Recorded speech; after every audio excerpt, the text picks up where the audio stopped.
When I see a teen smoker, I really feel sorry for them. I feel sorry for them that in the fact that with all the information that we have about smoking today, all the negative effects of it, that they still would smoke.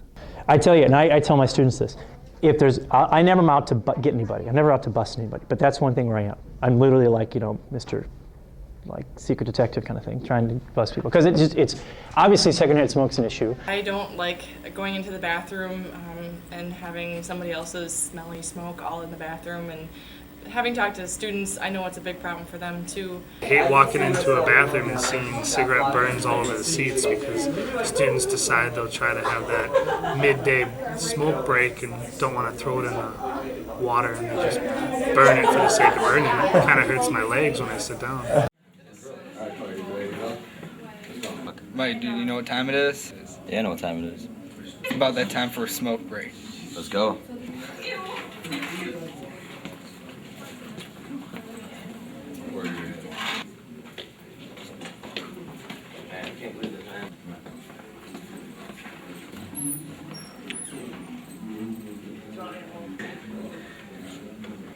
Jimmy, how many you got left?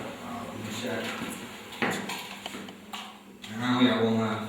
You only got one, man? All right, half for you, half for me. Here you go.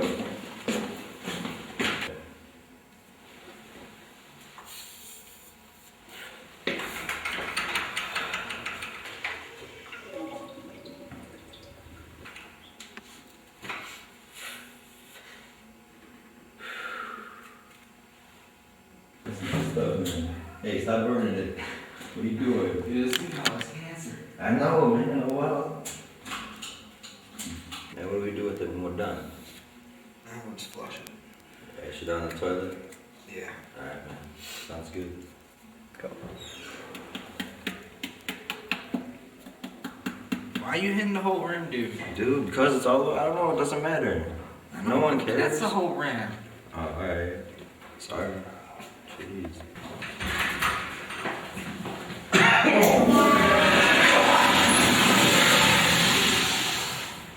Smoking, man. Never worth it.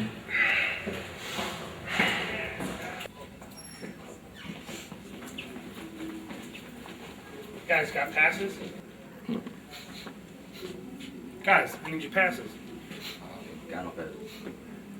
Empty your pockets now. Come on, I want to see the whites. Pull out the pockets. Looks good to me. Thank you. Just take your money, man. Hey, don't you worry about that. Come on, what's this? Pack of cigarettes? There's no smoking Not mine. on school premises.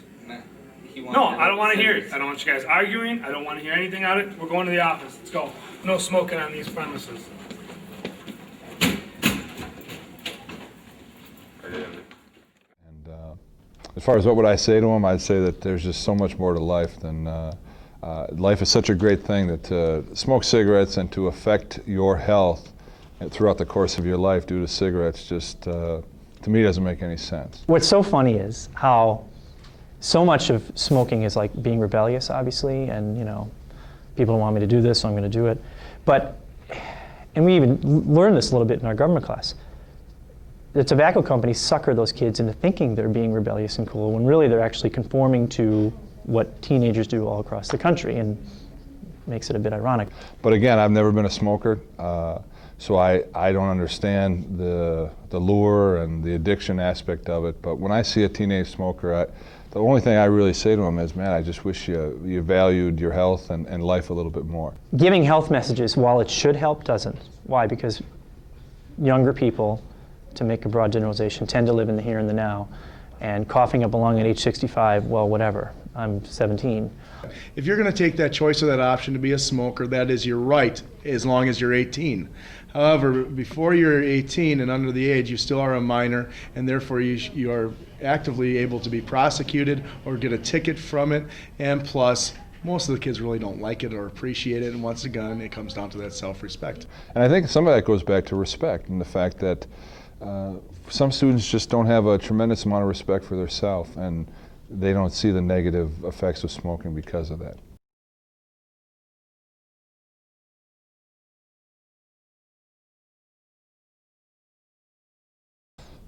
when a student has a cell phone in class, because of all the capabilities that a cell phone can do with text messaging and message forwarding and all that, it just simply distracts from the real reason that they're sitting in the class, and that is to learn the information that we're trying to discuss. Well, they can negatively affect class if kids are text messaging each other, by cheating possibly in class, taking images of tests, and or just a complete disruption of the class flow as it's going if a phone rings or anything else.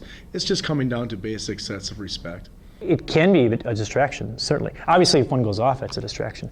But just the fact that you see kids like always checking them, that tells me that throughout the day people are text messaging, or potentially even, I've heard stories, although I haven't seen them, of people actually calling each other in school. And yeah, that's a distraction. And that gets away from what you're here for. Okay, so you all have your study guides, remember? The big test, the huge test is tomorrow.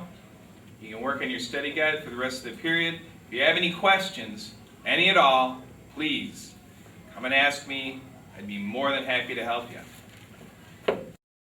Mr. Stock, I really don't get this strategic defense initiative.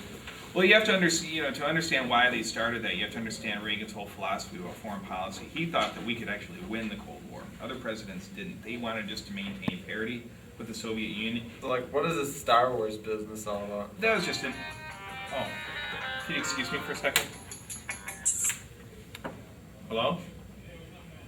Hey, how's it going? Yeah, I did. It was a good one. I think they're going to do pretty well. I mean, they're 2-0, and Turnbow's got 2 saves already. Mr. Stock, what about the test? Oh, just a second. This is important. I know, that should be expected, but he's a rookie, you know. He'll come around. Hey. Yeah, hey, what are you doing on Sunday? Mr. Stock! Oh, well, hey, I got an extra ticket to the game. You want to go to the game? Test! Wait, just a second. What? The test! What about the test? I'm sure you did fine on the test. Yeah, I got 2 tickets. They're in the loge. You're in the 3rd row, section 205. It's great seats. Nah, we're not going to tailgate. Hey, I'll tell you what. I'll meet you at Fridays. We'll get something to eat, and then we'll go to the game. Yeah, it should be a good game. No, the weather's supposed to be good. Nah, not too much. It's kind of boring around here. Hey, can you hold on for a second?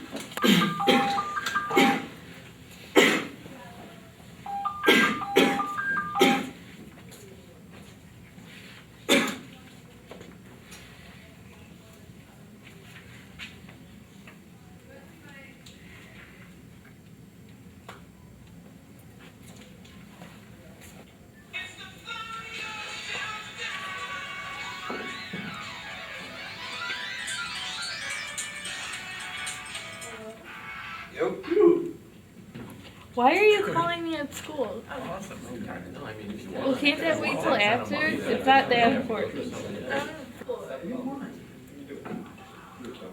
Hey, what's up, dog? No, I'm not How you been? interested in changing my long distance. You kicking it in the home slice, man? Awesome, dude.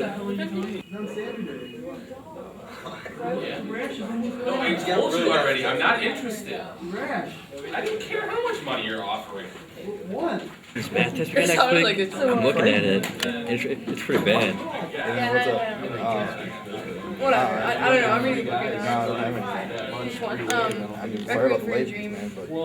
No, I saw the night in. You know, there just isn't enough time. I don't have enough time to get that kind of money. And you should know that. Well, I mean, I gotta call you back. This one.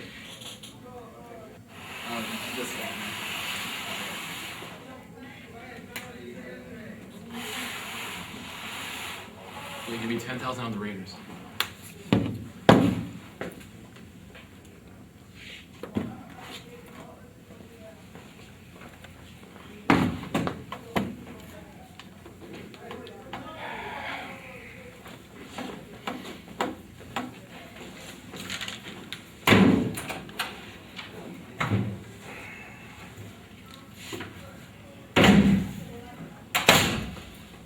Are you serious? What? Are you kidding? Wow. Can't say I wouldn't be guilty if I didn't say I brought mine to school with me, but I don't think they should be outside of the lockers. I think students should keep them in their lockers because they shouldn't need them during the school day.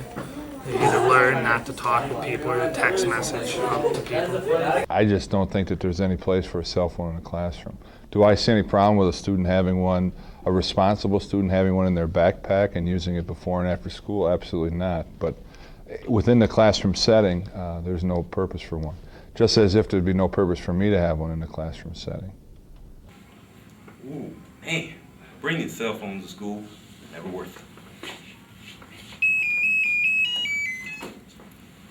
Oh, that ain't right, man.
He goes to the ground. No!